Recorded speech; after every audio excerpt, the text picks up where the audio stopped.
बहुत बहुत बधाई देना चाहूँगी दिल्ली की सभी महिलाओं को कि हमारी लोकप्रिय मुख्यमंत्री श्रीमती रेखा गुप्ता जी ने जो वादे किए थे अपने दिल्ली के लोगों से, उन वादों को उन्होंने पूरा किया है। चाहे वो पिंक कार्ड को लेकर हो, चाहे 2,500 रुपये या 2,500 रुपये महीने के हो। कन्फ्यूज इस समय खुद हमारे अरविंद केजरीवाल जी हो रहे हैं, क्योंकि वो बौखला गए हैं कि पंजाब में भी उन्होंने वादे किए भाई महिलाओं को हम पैसे देंगे, लेकिन अभी तक महिलाओं के अकाउंट में कोई पैसे नहीं आए। राहुल गांधी जी को तो दुख इसलिए हो रहा है क्योंकि इतने टाइम से हम लोगों को मुगल पढ़ाए जा रहे थे। मैं अगर अपने टाइम का उठा के देखूँ तो छोटा सा पैरा होता था, वो जो 5 नंबर का आता था, पूरी की पूरी हिस्ट्री की किताब मुगलों से भरी रहती थी। तो मतलब हमारे महापुरुषों ने, हमारे देशभक्तों ने कुछ करा ही नहीं इस देश के लिए। तक के जितने भी पेपर हमारे लीक हुए, कहीं ना कहीं हमें कठोर स्टेप उठाना चाहिए। क्यों नहीं बोले? क्यों दिल्ली के अंदर ही उन्हें पेपर लीक का याद आया? क्यों उन्हें पंजाब का पेपर लीक याद नहीं आया? क्यों पंजाब के बारे में नहीं सोचा कि पंजाब की पुलिस किस प्रकार महिलाओं को किस तरह पीट रही थी, बुजुर्ग महिलाओं को, 60-60 साल की महिलाओं को किस प्रकार पीट रही थी, वो उन्हें क्यों याद नहीं आया?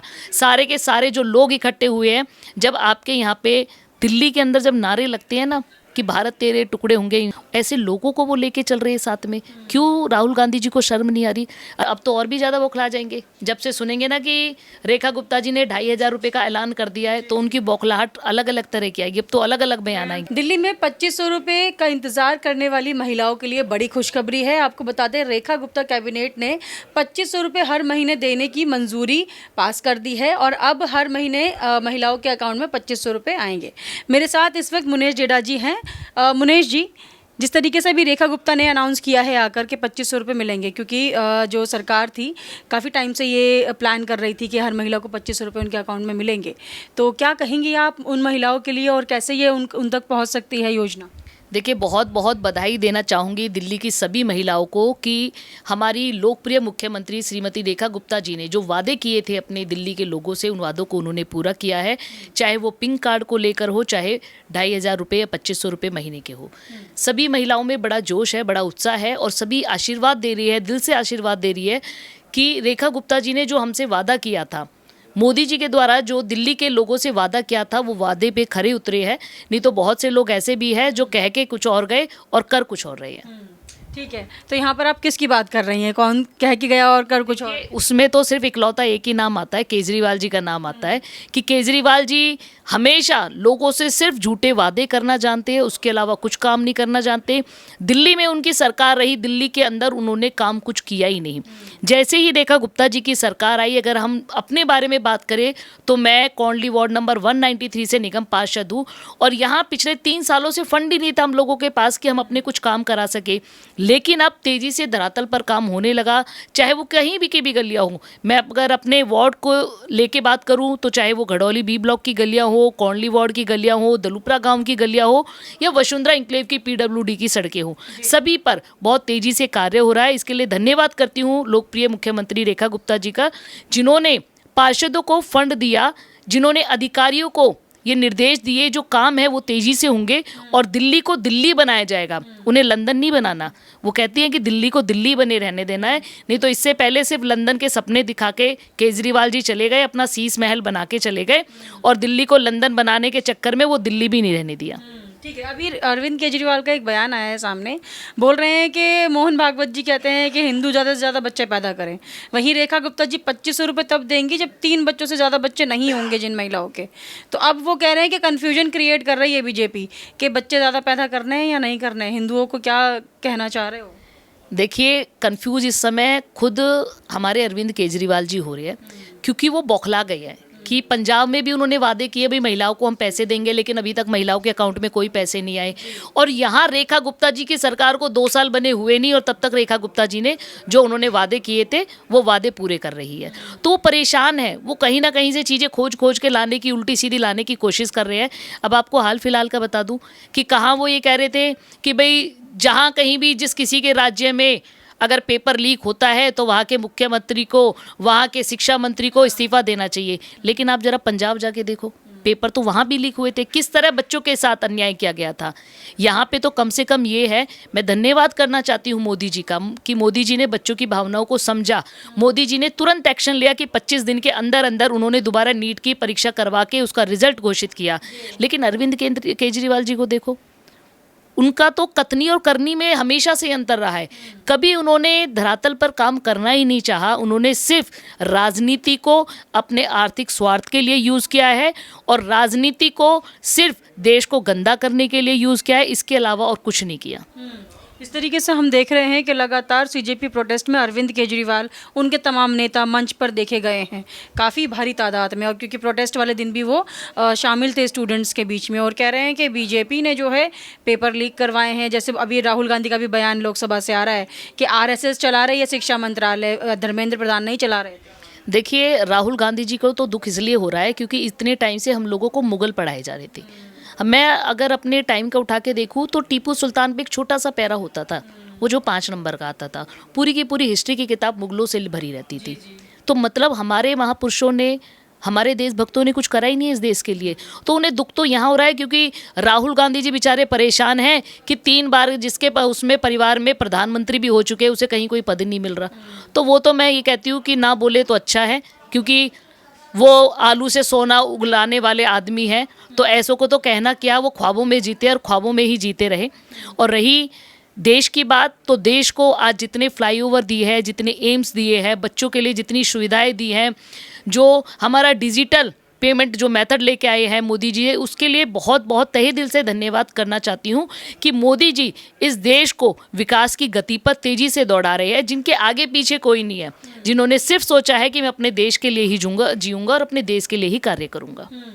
लेकिन तमाम विपक्षी दल एक हुआ है और बोल रहा है कि पेपर लीक को लेकर बहुत जो है सख्त कदम लेने चाहिए। हालांकि अभी देखिए धर्मेंद्र प्रधान का इस्तीफा भी हो गया है, बिल भी पास हो गया है लोकसभा में, लेकिन अभी भी काफ़ी ज़्यादा जो विपक्षी दल हैं वो नीट पर बात कर रहे हैं। क्या उनकी सरकार में इस तरीके की चीज़ें नहीं हुई थी? क्या उन्होंने कड़े कदम उठाए थे उस टाइम? देखिए, कांग्रेस की सरकार में लगभग हर साल जो पेपर है वो लीक होते थे। कभी कांग्रेस की सरकार ने नहीं बोला कि उन बच्चों पे क्या बीतती होगी जो बच्चे लगातार पढ़ाई करते हैं। आज के टाइम में तो पढ़ाई एक प्रकार से फिर भी आसान हो गई कि लोगों को यूट्यूब के द्वारा, गूगल के द्वारा बहुत सी जानकारी मिल जाती है। पिछले टाइम में लोग किताबों पर डिपेंड रहते थे, एक दूसरे की जानकारी पर रहते थे, ट्यूशन्स पर डिपेंड रहते थे। बच्चे तैयार करके जाते थे और उसके बाद पता चलता था पेपर लीक हो गया और आप बच्चे वहीं के वहीं बैठे रह जाते थे। तो तब राहुल गांधी जी क्यों नहीं बोले? उन पुराने पेपरों के ऊपर क्यों नहीं बोले कि भाई पुराना जो पेपर लीक हुए वहाँ भी लोगों को सजा देनी चाहिए, अब तक के जितने भी पेपर हमारे लीक हुए कहीं ना कहीं हमें कठोर स्टेप उठाना चाहिए? क्यों नहीं बोले? क्यों दिल्ली के अंदर ही उन्हें पेपर लीक का याद आया? क्यों उन्हें पंजाब का पेपर लीक याद नहीं आया? क्यों पंजाब के बारे में नहीं सोचा कि पंजाब की पुलिस किस प्रकार महिलाओं को किस तरह पीट रही थी, बुजुर्ग महिलाओं को, 60-60 साल की महिलाओं को किस प्रकार पीट रही थी? वो उन्हें क्यों याद नहीं आया? सारे के सारे जो लोग इकट्ठे हुए हैं, जब आपके यहाँ पे दिल्ली के अंदर जब नारे लगते हैं ना कि भारत तेरे टुकड़े होंगे, ऐसे लोगों को वो लेके चल रहे हैं साथ में। क्यों राहुल गांधी जी को शर्म नहीं आ रही? अरे चलो ठीक है, हम मानते हैं कि आप मोदी जी के विरोधी हो, मोदी जी के विरोधी हो, लेकिन भारत देश के तो विरोधी नहीं हो, अपने राष्ट्र के विरोधी बन रहे हो। आप तो मोदी जी का विरोध करते करते अपने राष्ट्र का विरोध करने लगे। जो बच्चे हमारे नीट की तैयारी कर रहे थे, मोदी जी उनका पूरा समर्थन करते हैं, हम भी उनके साथ हैं, उनका सहयोग करते हैं। लेकिन उन बच्चों का क्या कि जो बच्चे किसी माँ को गाली दे रहे, क्यों, किस लिए गाली दी जाए? वो बच्चे क्या नीट के बच्चे? मैं नहीं मानती वो बच्चे नीट के बच्चे हैं। उन्होंने सारे अपने झुंड इधर उधर से इकट्ठे करने स्टार्ट कर दिए कि उन्हें फंडिंग आती थी इधर उधर से। कहाँ से फंडिंग आती थी? जो दीपके जी एक बार ये कहते थे कि भाई मैं तो अपनी जॉब के लिए ढूंढ रहा था, अचानक वो ट्वीट हुआ है कि भाई ये कॉकरोच लोग हैं और कॉकरोच लोग पे मैंने भी एक पार्टी बना के खड़ी कर दी और अचानक ये आंदोलन खड़ा हो गया। जब उन्हें खाने के लाले थे, उनके पास जॉब नहीं थी, और जब इतना बड़ा उन्हें मंच मिलेगा कि सारे के सारे विरोधी यहाँ पे आ जाएंगे, यहाँ पे सापा आ जाएगी, यहाँ पे कांग्रेस आ जाएगी, इधर उधर से बंगाल से भी उन्हें सपोर्ट होने लग जाएगा, तो वो क्यों नहीं उठेंगे? वो बच्चे क्यों अराजकता नहीं करेंगे? और मैं आपको बता दूं कि अगर आपका विषय खाली नीट रहता तो पूरा भारतवर्ष आपको सपोर्ट करता। आपका विषय खाली नीट नहीं था, आपका विषय सिर्फ एक पार्टी रिलेटेड था। अगर आपका विषय नीट होता तो पंजाब में, क्योंकि वो ज़्यादा लंबे समय की बात नहीं है, चलो कांग्रेस का तो आपने कह दिया भाई इतने लंबे समय की बात हो गई, पंजाब में जो हाल फिलहाल में भी पेपर लीक हुआ था उसके ऊपर आपने कठोर स्टेप क्यों नहीं उठाए? क्यों पत्रकार के पूछने के बावजूद भी आपने क्यों नहीं बोला कि हम वहाँ भी स्टेप उठाएंगे, वहाँ भी ये चीज़ें बंद करेंगे? तो ये सिर्फ एक पार्टी विरोधी उनकी सोच थी और कुछ नहीं था। अगर खाली स्टूडेंट की सोच थे तो हम सभी लोग उनके साथ थे, उनका विरोध किसी ने नहीं किया। अगर विरोध करना होता तो कांग्रेस की सरकार में देखो कि इंदिरा गांधी जी ने कौन सी धारा लगाई थी, लोगों को निकलने नहीं दिया था, हिंदुओं की नसबंदी करा दी थी इंदिरा गांधी ने। यहाँ कोई कठोर स्टेप नहीं उठाए गए थे, क्योंकि मोदी जी जानते थे कि बच्चे आहत है इस चीज़ से, कि लगातार कांग्रेस की सरकार में भी पेपर लीक हुए हैं, और अब जो हमारे सरकार में पेपर लीक हुआ था, तो मोदी जी को उस चीज़ का लगा कि हाँ बच्चे बहुत परेशान हैं और इस पर कठोर स्टेप उठाना चाहिए। और उसी के चलते नीट के पेपर को 25 दिन के अंदर अंदर किया गया, उसका रिजल्ट दिया गया, और जो बच्चे नीट में क्लियर करे उन सभी बच्चों से पूछो कि उनकी खुशी कहाँ थी। नहीं तो बच्चों को 1-1 साल इंतज़ार करना पड़ता था और बच्चों के पास कोई ऑप्शन नहीं बचता था। तो सारी एक राजनीतिक सोच है, राजनीतिक विचारधारा को ये सारे एकजुट होके, क्योंकि वो कहते हैं ना कि एक अकेला सब पे भारी, तो इस समय मोदी जी सब पर भारी हैं, और इसीलिए जो अंटर पंटर ये इधर उधर से इकट्ठे होके वो एक ग्रोह बनाना चाह रहे थे कि मोदी जी को कैसे भी नतमस्तक किया जाए। लेकिन आपको मैं बता दूं, मोदी जी नतमस्तक नहीं हुए। मोदी जी ने बच्चों की भावनाओं को देखा, और इसी के चलते ये कठोर स्टेप उठाए गए हैं, क्योंकि आगे भी आने वाली सरकार को ये पता चल जाए कि अगर बच्चों के साथ कोई भी किस तरह की हरकतें होगी तो आगे सजा के लिए तैयार है। ठीक है, तो आप कह रही हैं कि तमाम विपक्षी दल एक हुआ है बीजेपी को गिराने के लिए, क्योंकि जो मंच पे अभिजीत दिपके बैठे थे तो सबसे पहले समर्थन जो है आम आदमी पार्टी का मिल रहा था। तो आप आम आदमी पार्टी के तो सारे नेता वहीं पे थे, सभी पार्षद ले लो, विधायक ले लो, सिसोदिया जी ले लो, सभी लोग 1 by 1 वहीं पे पहुंच रहे थे। लेकिन मुझे ये बताइए ना कि आम आदमी पार्टी ने क्या करा है? अगर आम आदमी पार्टी इतने सपोर्ट की होती तो पंजाब में क्यों ऑब्जेक्शन नहीं उठाया था? केजरीवाल जी पंजाब क्यों नहीं गए थे? सिसोदिया जी पंजाब क्यों नहीं गए थे? क्यों पंजाब में? वहाँ तो खुद भगवंत मान जी खुद कह रहे हैं जी हमारे यहाँ एक काम तो गलत हो गया जी, पेपर ऐसे ऐसे लीक हो गया, पर आगे हमने कठोर स्टेप उठाए, वो तो खुद स्वीकार कर रहे हैं। और अब आपको बताऊं उनकी कथनी और करनी में, केजरीवाल जी अभी 2 दिन पहले उनका बयान आया था जी पंजाब में कोई पेपर लीक नहीं हुआ, जिसकी वीडियो बकायदा है। वो तो धन्यवाद करना चाहती हूँ सभी सोशल मीडिया का, सभी यूट्यूबर्स तक, कि जिनके द्वारा हमें पता चलती है कि हाँ ये चीज़ें हुई थी। नहीं तो 2 मिनट में कैंसिल कर देते कि भाई कुछ नहीं हुआ है, जैसे अब उन्होंने कर दिया। जो व्यक्ति अपने बच्चों की कसम झूठी खा सकता है, अपने माता पिता की कसम झूठी खा सकता है, जो अपने गुरु अन्ना हजारे के लिए भी झूठ बोल सकता है, तो उससे बड़ा तो और गंद क्या होगी। खुद अन्ना हजारे जी ने अपने भाषण में एक में कहा था कि भाई मेरे इस आंदोलन से जो सबसे गंदी कीचड़ उठी है ना, वो कीचड़ केजरीवाल जी, क्योंकि केजरीवाल ने सिर्फ उनका यूज़ किया था अपने राजनीतिक प्रोपेगेंडा को बनाने के लिए, और कुछ नहीं।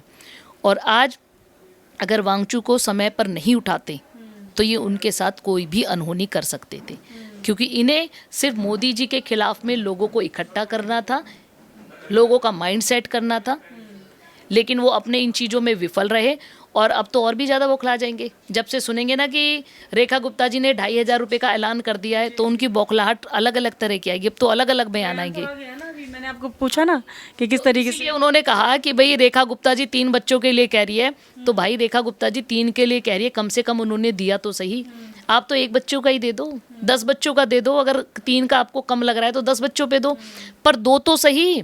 जहां पंजाब में आपकी सरकार है और आपने वहां की महिलाओं से वही 1,000 रुपये का लालच देके ही वोट लिया था कि हर महिलाओं के खाते में 1,000 रुपये जाएगा, महिला लिपस्टिक नहीं खरीद सकती, वो अपनी लिपस्टिकें खरीदेंगी, तो ये बोल के आपने वहाँ के लोगों से वोट लिया था। अब कहाँ गए वो 1,000 रुपये? महिलाओं को हमें आर्थिक रूप से संपन्न करना है, और इसके लिए हमारी लोकप्रिय मुख्यमंत्री रेखा गुप्ता जी ने बहुत ही अच्छा प्रयास किया है कि उन्होंने दिल्ली की सभी महिलाओं को जो 2,500 रुपये की स्कीम दी है, जिसके अंदर सभी महिलाएं जो कि आर्थिक रूप से कमज़ोर है, ऐसी महिलाओं को ये 2,500 रुपये की स्कीम मिलेगी। इसके लिए मैं उनका बहुत बहुत तहे दिल से धन्यवाद करती हूँ, क्योंकि महिलाएं सक्षम होगी, और महिलाएं सक्षम होगी तो हमारा देश भी आगे बढ़ेगा। ठीक है, बहुत बहुत धन्यवाद आपका। देखिए, ये थी मुनेश डेडा जी, साफ तौर पर कह रही हैं कि विपक्षी दल एकजुट हुआ है प्रधानमंत्री नरेंद्र मोदी को नीचे गिराने के लिए। और जिस तरीके से रेखा गुप्ता ने एक बड़ी पहल की है दिल्ली की महिलाओं को सक्षम बनाने के लिए, 2,500 रुपये उनके अकाउंट में डालने का जो वादा था वो पूरा कर रही है, तो उससे अभी अरविंद केजरीवाल भी बौखला रहे हैं। इसलिए इस तरीके के बयान देकर वो ये साबित कर रहे हैं कि जो काम अरविंद केजरीवाल नहीं कर पाए वो रेखा गुप्ता ने महज 1.5 साल के अंदर ही कर दिया।